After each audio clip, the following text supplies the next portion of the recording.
اعوذ بالله من الشیطان الرجیم بسم الله الرحمن الرحیم. ګرانو کتونکو زه یم بشیر عادل د صورتحال پروګرام سره ستاسو مخامخ شو. د صورتحال پروګرام کې به مونږ د مردان د حالاتو جایزه لو او دا صورتحال به خپلو کتونکو ته پیش کوو چې زمونږ په ګردو پیش کې زمونږ په سیمه کې او زمونږ په دې ښار کې 13 غنټو کې شو سره روان دي. خصوصا نن سبا چې کومه عالمي وبا ده او کرونا وایرس حواله سره خبره کوم چې یاره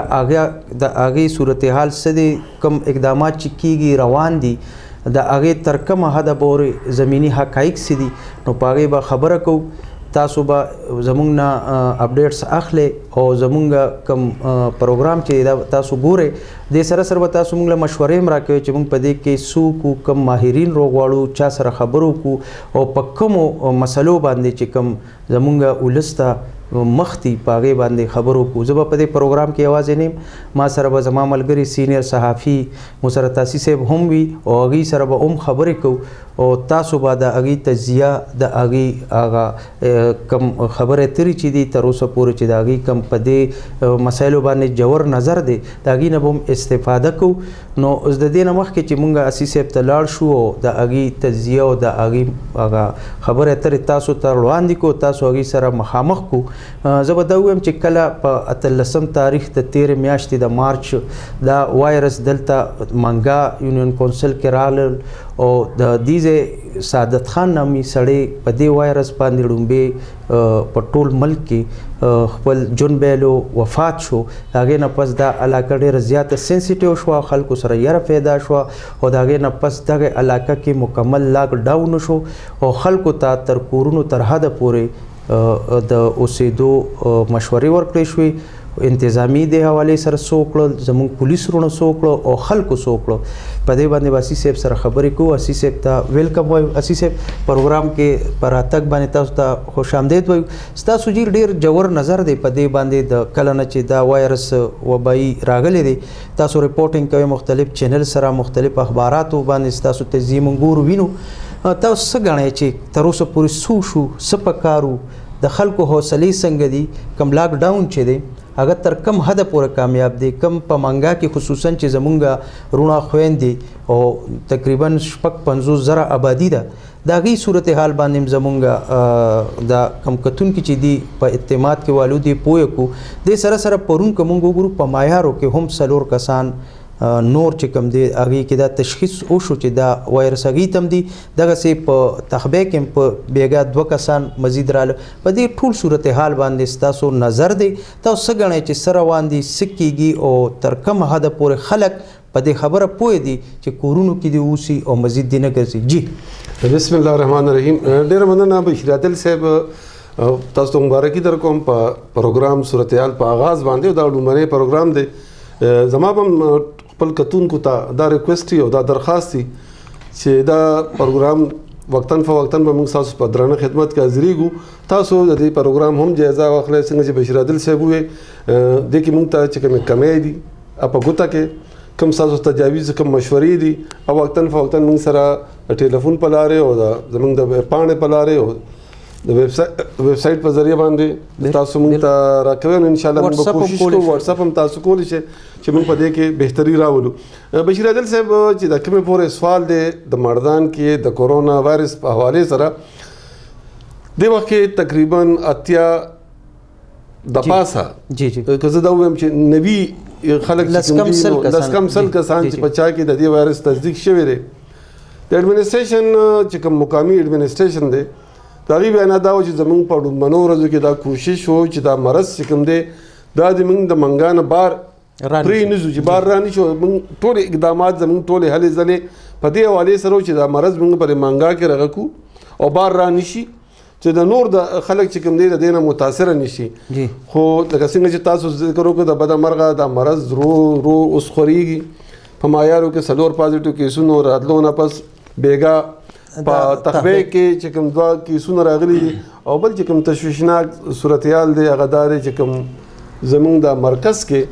تبلیغي مرکز کې چې کوم 6 یا 9 غیر ملکی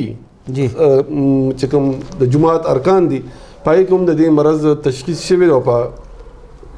کرنټینه ته په مردان میډیکل کمپلیکس کې هغه راغلي نو که زه دا خبره وکړم چې صورتحال په دې لحاظ سره تشویشناک دی، زه قطعا د دې پاک کې نیم چې موږ د خلک غیر ضروري طور باندې د دې رغن ویرو. خو د مردان بدقسمتي دا ده چې په یو زمانه کې به مردان ته خلکو د حکمرانانو خار وي، جی جی، او دا د حکمرانانو خار نن سبا لاوارثه دی. تاسو دا غنئ چې دلته د څوک ولی وارث نشته، څوک ذمہواری نه لري، څوک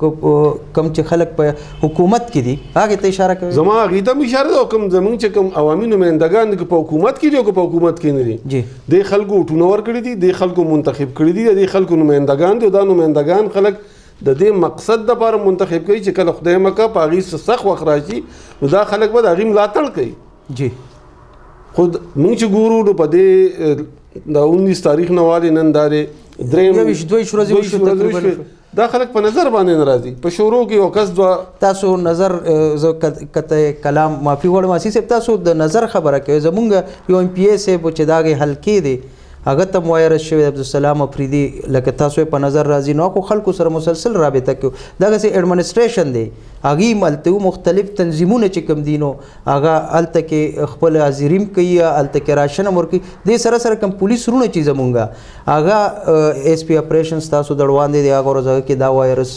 پازیټیو رالل، نو تاسو څنګه وایي چې خلک په نظر ناراضي، حکومتي ادارې ناراضي یا نمائندګان ناراضي؟ زه به معذرت سره دا خبره وکړم، ما عمده خبره کوله جی جی چې زمونږ د پولیس رونه، زمونږ د انتظامیې رونه، زمونږ ډاکټران صاحبان، جی د هر زمونږ پټواریان، زمونږ تحصیلداران رونه، جی جی چې څونه د محکمو خلک دي دا هم په دې فیلډ کې دي که نه دي، هم په دې منګا کې کار کوي، د منګا نه بار کار کوي. زما هرګز دا مطلب نه چې خدای مکه زمونږ منتخب نمایندګان دی راشي او خلکو سره دی ورترغاړو دي او لاسونه هغه څه کولی شي دا بنیادی خبره ده چې کله منتخب نمایندګان یې د دې لپاره چې د خلکو د ستونزې چې کوم دي دا بالا ایوانونو ته ورسوي، لکه هغې دا کولی شي چې تر نن ورځې پورې دا دونه لویه وبا په مردان کې راله، مردان په دې ټولې صوبه کې د ټولو زیات متاثره دی. لومبۍ هلاکت دلته وشو، لومبۍ هلاکت دلته وشو، نه گورنر صاحب تشریف وروړو، نه وزیر اعلی صاحب تشریف وروړو، نه وزیر صاحب راغی. جی بالکل، خلک ډېر زیات خفم دي، خلک دا ګیلم کې چې لکه زموږ ولي وارث نشه څنګه چې تاسو وې، لکه د دې ځای نه پېښور په مشکله باندې د 40 منټو د هغې سفر لار ده، نو وزیر اعلی صاحب که دا تکلیف کړی وي، دغسې زمونږ گورنر صاحب، نو د دې ځای د حالاتو بل جی تاسو په فنډ هم خبرو کې مونږ ته څونه فنډ میلو شو؟ زه بنیادي خبره کوم، خلک به دا وایي چې فرض که هغې به څوکي جی، او یا که د ایم پی ایګان صاحبان چې کوم کورونو کې ناست بار راشي نو څه به وکړي؟ ګوره جی دا د څه کېدو خبره دا نه ده چې هغې راشي نو هغې به څه بوج والي او هغې به څه فنډ په سر کړي او هغې ته نه جي نه، د خلکو حوصلې به رغه شي، راضي دي نه د خلکو چې کوم پرابلم دی، لکه موږ ګورو خلک وړو پسې منډې تړلی وایي، جی د وړو ګراني شوه، لاکډاون کې مسلې رالې، جی غریبانان چې کوم دي بېوسه مزدورکاره خلک د هغې ټول کاروبارونه تباه برباد شو، چې کوم دیاړیمار خلک دي هغې څه وکړي، چا له لاړ شي، چا ته فریاد وکړي. یارو تاسو چې پرون په لارو کوڅو کې ګرځېدی، لیسټونه هم جوړول،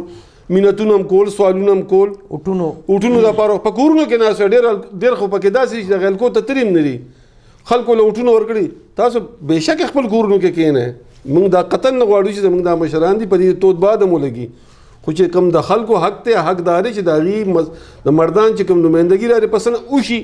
ما چې څنګه تاسو ته ذکر وکړو چې ګورجي وزیر اعلی صاحب بنو ته لاړ، ډهلي خان ته لاړ، نور پیښور مردان څه قصور کړی دی، او د دې راتلو سره به صرف دونه موږ دا وایو چې په مردان کې دونه کیسونه رالل، نو پکار دی دلته یو کرونا ټیسټنګ لیبارټري دی جوړه شي، دغه ضرورت دی. بالکل ټیک ده جی، وزیر اعلی صاحب تشریف نه راوړي که هغه ته څه مسلې وي او هغه وایي چې یاره زه مردان سره زما څه مسله ده، بھئی دا د مردان د دې صوبې دویم لوی ښار دی. څه مطلب دی چې لکه دا زموږ سیاسي مشران په دې څه سیاست کې چې راځي نه راځي یا دلته څه مسلې؟ ګوره جی پتلو راتلو باندې سفر زموږ بنیادی مسله د خلکو، ما خو تاسو ووایي که نه دا یو اخلاقي خبره ده، یو اخلاقي سپورټ حاصلول دي، مدد کول دي او ملاتړ کول دي. که دې راغلي او دې په راتلو سره به دا وشو چې لوکل انتظامیه به هم لږه ویښه شوي، لږ خلکو ته ولکه ستاسو مطلب دی چې هغه کارونه چې دي د ریهابلیټیشن خلکو ته به دا یو احساس شو چې زموږ څوک تپوس کولو والا عزیز صاحب کوم مونږ ته چې امداد دلته امداد خو نه کو ګرانټ پورته وي حکومتي چې اگر 10 کروڑ روپے اگر مونږ ته بریفینګ کې ویلی شو ډیپټي کمشنر صاحب چې مونږ له 10 کروڑ روپے راکړي تاسو څنګه غواړئ چې دا 10 کروڑ روپے خو زما خپل د خیال لې چې هغه په خله کې د زیری مطابق او داګه پورې محدود دي تاسو وایي چې دا ډېر کم نه دي د دې خار آبادی کم کرونا وایرس چې ډېر تیزه سره روان دي افیکټ کیږي مونږ ته دغه ډېرې غټې مسلې دي نو په دې اړه باندې تاسو ویل غواړئ زما د معلوماتو مطابق 10 کروڑ روپے خو څنګه چې ابلو د ډیپټي کمشنر سره بریفینګ په خپل بریفینګ کې مغي دا وی چې موږ ته د صوبایي حکومت د طرف نه په دې مت کې د 10 کروڑ روپے ملو شي خو زما د معلوماتو مطابق تقریبا 1 کروڑ 18 لک روپے یا څه د پاسه هغه چې کوم دینو زمونږ ضلع سره مخکې نه پرته وي نو دا چې راځم کو 11 کروڑ او سلګونه پیسې چې کوم دي دا بالکل ډېر کمی دي او دا کمی په دې باندې دي چې را دون لوی مونږه باندې عذاب او کوم مصیبت راغلي دي په دې کې مونږ خلکو سره ډېر زیات د فند او دغه ضرورت او بیا په خصوصي توګه ځکه تاسو د ذکر وکم جی نو هغه داسې دا چې کوم دا پیسې تاسو یادوي په دې کې هغه سازو سامان شامل تاسو نه غنئ چې کوم صوبایي حکومت ورکې مختلف دلته چې کوم زمينګه د فرنٹ لاین سپایان دي کوم جنگ کوي د کرونا وایرس خلاف کوم ډاکټرانو صاحبانو ورغه زما بنیادی توجه به دې طرف ته دغه راکم چې هغه خلکو ته سامان کمې دي ٹھیک ده ګلوز نشته ماسک نشته شته په کم تعداد کې دي د ضرورت نه کم دي دا سیوا کول پکار دي او دا بنیادی سيزونه دي په دې طرف ته چې کوم دینو حکومت لا پکار دي زیات نه زیات راو کې کوم سانیټایزر دي کوم ماسک دي ګلوز دي کوم پراپر دغه پی پی ایز دي کوم چې دغه کټس ورغه دي یو خو جی مردان سره په دې معاملاتو کې زیات کزه دا وایم چې او بد سلوک سره کېږي نظر انداز کېږي امتیازي سلوک سره کېږي نو رغبني بل دا ما چې ذکر تاسو سره د بنیادی مسله زمیندار چې نن د مردان خلک د بد مرغه خپل ځان لا وارثه او بیوسه غني پکار چې زمون کوم سیاسي قیادت ته هغه چې په اپوزیشن کې او په حکومت کې چې هغه د خلکو حوصله سیوا کی او موږ هم به سیادت د میډیا ورک موږ هم به بنیاد افغان په دې حواله سره خورول نری پکار دا الحمدلله دا ډېر تاسو وختي دا راپورټ خپل راک نو دا ډېر خبره چې مریضان ټیک د چې مریضان د لسکم سلو تور رسیدل وسره چې کوم نور مریضان نیگیټیو وسره کیسونه چې کوم ټیسټونه او رغشي دي زما خیال سره د یونیم سل د پاسه نیگیټیو تیر سلیریش غنټو کې یو نیم سل تقریبا نیگیټیو راغلی نو دا ډېر درغه خبره ده خپل چې کوم حکومتي پروتوکول دی د دې حواله سره کوم اډوایزري د پغې باندې عمل درآمد کول پکار دي حکومت کوي چې کورونو پورې محدود شي خپل ځان چې کوم دینو محتاط اوسه زما خیال دی چې اساسي اخیری کوېسچن کو دا پروګرام بیا راغونډو چې خلک هم ډېر بیا تنګي ګل پروګرامونه ما خیال ټو د پوینټ خبره پکاري اساسي وزیر اعلی صاحب تیر روزو کې 7 ټرک سامان دغه خصوصا منګه چې کوم د ټایم کې بالکل لاک ډاون دی تکلیف ته خلکو ته خو اورال کاروبارونه خراب دي زمونږ ته چې تاسو ته مونږ ته چې کم خلک اپروچ کوي دا وی چې دیاړي مار خو بالکل غریبانو په کورونو ناشتي دغه سي دکاندارانو خصوصا دا علاقې زه دا تاسو کول غواړم تاسو نه چیرې دا امدادي سامان یا دا کم پیکیج چې حکومت خصوصا وزیر اعلی صاحب رول دا یا دغه د شان مطابق کو کنو او آیالت چې کوم آبادی د تاسو ته چې ما څنګه وي چې شپک 500 نه سیوا الته کې خلک دي خزي دي ماشومان دي سړی دي ځوانان دي نو دغه ته څنګه ګورئ جی ځکه بشیر عادل صاحب تاسو خبرو کوم نو ډیره عجیب او پتا سو باندې لګي دا چې کوم تاسو پیکیجز دي دا تاسو خاندانونو لپاره کوم وزیر اعلی صاحب دا پیکیجز را لګلو دا د تقسیمېدو نه مخکې خی افته مخکې دا راغلو دا جی په ګودامونو کې پراتو خی او د پی ټی آی یو ورکر ته د ذمہواری والا کړو چې دا ستا په ذمہ پراته وي پی ایس اف چې کوم دی بیمار شو خو د کرونا شکار شو نو دا یو د پی ټی آی یو سرګرم رهنما دی هغه ته دا واله چې دا پته کې نه یو ورځ شپې ته وړي بل ورځ سلوړي سیاست په کو یعنی خپل هغه پارټي او د خپل جی دا چې کله په دې حواله سره ملګرو میډیا کې دا شی هایلایټ کو رقم کې چې وزیر اعلی صاحب پیکیج را لګلې دی هغه پروت دی او یو خاص کسي تقسیمي یا خاص چې دا تقسیم شي نو په دوه مرچ په کوم ورځ دا خبرونه مخه ترال نو هغه پیکیج پاره باندې تقسیم شو دا پیکیج یقینا کم دی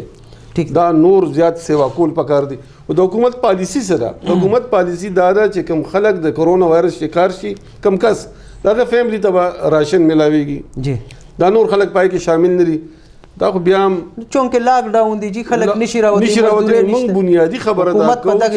حکومت په دغه سوچ باندې حکومت له پکار دي چې د خلکو ته زیات نه زیات ریلیف ورکړي خاص طور هغه خلک چې کم دیاړي مار دي هغه خلک چې کمزور دي حکومت سره موږ لا تاسو لا ټول خلکو له موږ معاشري سونه چې کوم موږ غیر چاپیره کې زموږ خوا کې گاوند کې چم کې سو کم چې کمزور خلک موږ تر په نظر راځي په چپ خپل باندې چې هغه محسوس هم نه کوي موږ هغه مدد وکړو هغه باندې چې کوم دا سخت را الله تعالی دې په موږ ټول قوم او په ټول ملک او په ټول انسانيت باندې دا سخت آسان کړي تاسو تجزیه تاسو د اظهار خیال ډیره مهرباني ګرانو کتونکو تاسو څنګه چې اسی صاحب خبرو کړې ډیره په تفصیل سره په دې صورتحال پروګرام کې تاسو سره مخامخ مونږ دوه حقیقت دا دی څنګه چې مونږ د دې کنکلوژن د دې نننی پروګرامو کو نوم دا دی چې را زمونږ کم چارواکي چې دي یو خدا دا چې دلته څنګه اسی صاحب وي مونږ مختلفو ذرایو سره دا بار وایو چې دا خلک دا محسوسي چې زمونږ څوک ولی وارث نشته نو ضرورت دې خبرې دي چې اعلی حکام خصوصا وزیر اعلی صاحب گورنر صاحب او کې دي شي پاسبلی وزیر اعظم صاحب دلته راشي او د دې د خلکو په زخمونو دي مرهم پټې کې دي دویم دلته د ټیسټینګ لیبارټری اسی صاحب خبرو کړه غو ضرورت دي درېمه خبره ده چې دلته کې د ریلیف دغه چې کوم دی سیوا کول پکار دی دلته غریبي دا غربت ته خلک ډیر زیات معاشي صورتحال سره مخ ته نو زمونږ به هم په دې پروګرام په توسط سره خپل اعلی چارواکو ته دا دغه یو درخواستي چې په دې غور وشي او د دې خلکو ته د دې د بیماری مطابق چې دی دلته چونکه ډیر زیات متاثرین دي د دې مطابق ته ریلیف ورکي او د دې مطابق ته ګرانټ ورکي د بیا پروګرام سره ان شاء الله سبا بیا حاضرېږو ډیره مهرباني ډیره مننه زمونږ واتس اپ باندې مونږ ته تجویزونه او دغه چې کوم دی رولېږي او تاسو د کتونکو ډیره مهرباني کومونه کې دي شي زمونږ خو په سوشل میډیا دا پروګرام شروع کو دی کې بس کمې بشه ته محسوسيږي بهرحال مونږ خپل آرانه د خپل اظهار خیال نه خبروي د اساسي واتس اپ او زما د واتس اپ نمبر په سکرین به تاسو ترازی په دې باندې مونږ خپل فیډبیک راکوي ډیره مهرباني ډیره مننه و ما لینا الا الله